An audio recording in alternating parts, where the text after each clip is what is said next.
Hi, hello. My name is Maxime and I like creatures, and you better also like creatures because otherwise this video will be a waste of your time. I made this devious little pair of Lictors, which for those who don't know are mantis squid things that turn invisible and kill people. They exist within the dinosaur xenomorph crab faction in Warhammer, the grown-up toys and turn-based Dota 2 brand, the worldwide favorite among adult children, child children alike. My girls had their heads, bodies and tails made from scratch using milliput green stuff and some recycled plastic packaging from what I believe was crab meat in creamy sauce breakfast spread. Pretty tasty and reasonably cheap. And the limbs themselves were poached and resculpted from a couple existing kits because sculpting limbs from scratch is honestly very annoying. So I usually start with white primer because I paint my little toys in an approximated imitation of African bullfrog pictured above in all of its membranous glory. And those creatures do have white underbellies, so a light colored primer helps with that. Anyways, let's slather these wretched things in some pigment, starting with a base coat of dark blue-gray, like with this paint from Vallejo Historicals range, covering all the big carapace plates on the back, base of the tail and the thighs. Here you can see the base coat done. However, I forgot about the mouth pads on the beaky fella, so I backtrack and slather a burgundy wash in there, allowing myself to be as messy as possible because it's about to get covered with paint anyways. And also slightly brighter magenta will go on the limb joints as well. Then I go to blocking out the yellow, which, as you know, is the annoying color. Like the frog, I start with kind of a line extending from the middle of the mouth and then the yellow segment goes laterally across the whole body. And I make a lazy emulation of natural camouflage by throwing some squiggly lines across the body. Not too dissimilar to those coconut crab skins that were popular a couple years ago, just applied differently. And then I fill in the upper part of the squiggles, but without painting all the way up because that's gonna get covered later anyways. I take Vallejo Medium Olive, which really is just dull green, and do a similar squiggly line overlapping with the yellow one, but staying within the contour, not going onto the whites. With the core of base coats done, it already starts looking like something maybe, and that's the stuff that starts giving me hope, with maybe an ember of satisfaction smoldering in there somewhere. Next, I apparently decided to do the limbs, and so I coat the segments with a pale green wash on top of warm off-white, in this case BL tan green and wraithbone, which leaves me with a pleasant, slightly warm minty color. I just specifically avoid the joints to hit them with magenta later. The limbs are both more textured than the body plates and are also gonna get covered in patterning, so any slight pooling or splotchiness that I get at this stage do not really matter. Although I still try to work fast to achieve a uniform coat. By the way, these are just upside down legs from the old Hormagaunt kit with hooves cut off and replaced with sculpted T-Rex claws. I then also apply the same green wash on the body, both generally and also pin washing the ribcage recesses. Also can't forget about the underbelly, which I sculpted in reference to the original 40 years old artwork of Ymgarl Genestealer from Rogue Trader. Something that you will probably see referenced a lot more later on. Kind of reminds me of pregnant crab egg sacs. Kind of cool and freaky. After hitting that with green, I wet blend in some burgundy magenta to emphasize general sense of unwholesomeness, of soft tissues and irritation. Don't know why, it will be barely visible on the finished model. Same green wash goes for the upper limbs, which are talons from Twisted Steelers sculpted by HydraCast, cut apart with an additional joint and a new pair of side fingers sculpted. Vaguely based on this 4th edition concept art from Robert Cirillo. Very cool. I then take Vallejo Deep Green and, having watered it down, generously dab it on the outer edges of the carapace plates all over the model.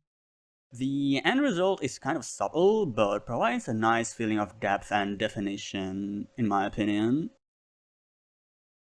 Afterwards I take some shitty craft store purple and dab it on the toxin sacs on the back, subsequently slathering the whole part in magenta contrast paint.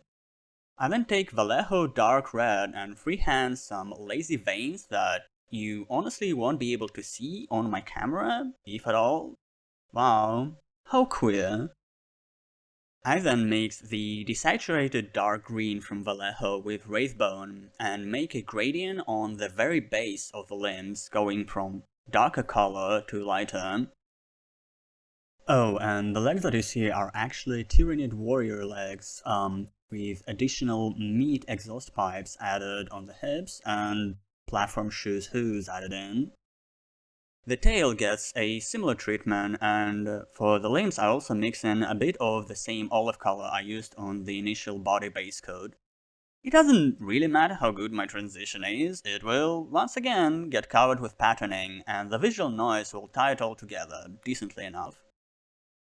Time for highlights! I take some Gauss Blaster Green, a colder minty color, and highlight everything on the lighter parts of the model. Like everything sticking out on the limbs. The grey-blue carapace gets the same treatment but with Citadel Mood Green. Kind of went overboard with this one, a little too thick perchance.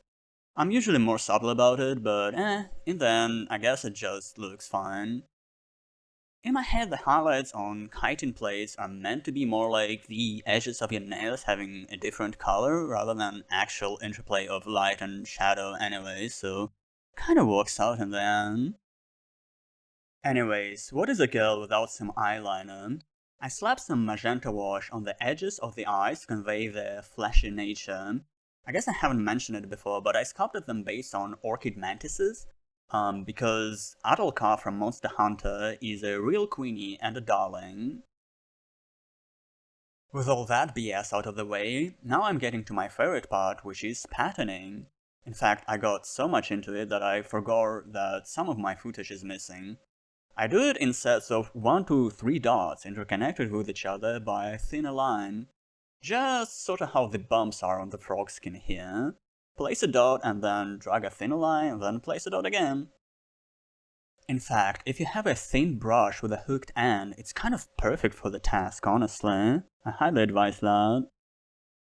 I try to adjust and allocate the biggest patterns on the centermost parts of the carapace while gradually going with smaller dots towards the edges, but maybe that's a bit too subtle. The sculpt I did on the model with the beak kind of messed that part of my plan, and I shall be avoiding that in the future, I guess. Just don't sculpt anything on the big plates, yeah, at the center of them at least. This is what it looks like after the first pass. This is honestly the last crucial step, I'd say. I repeat the patterning process and put in brown dots within the black ones. I also go and scatter a bunch of yellow and green dots on the body and the limbs afterwards. Nothing too exciting, trust me, you could do better. Anyways, because there's no footage of that, let's just draw the rest of the freaking owl. And here's how they look in the end. I think they're cool. I didn't find a segment to elaborate, but as you saw from the clickbait thumbnail, yes, the heads are based off 2 ancient Tyranid designs. One is a 2nd edition Lictor, which had a weird under-jaw thing below the tentacles, and I tried translating that by sculpting the biggest tentacles on the sides with hooks on them. Kind of reminds me of vampire squids, or maybe even Kraken from that Evolve game, which I have never played. And the other design is based off Roberto Cirillo's concept art from 4th edition wave of Tyranid redesigns. It's one of the goofier ones, but I tried to make the pogging face look a little bit more like Don Cleoste's, a type of prehistoric armored fish. I don't know how much I succeeded with that, but I think I don't hate the end result. I initially felt a bit disappointed with the models, but they grew on me a little bit. They're fine, they're cool.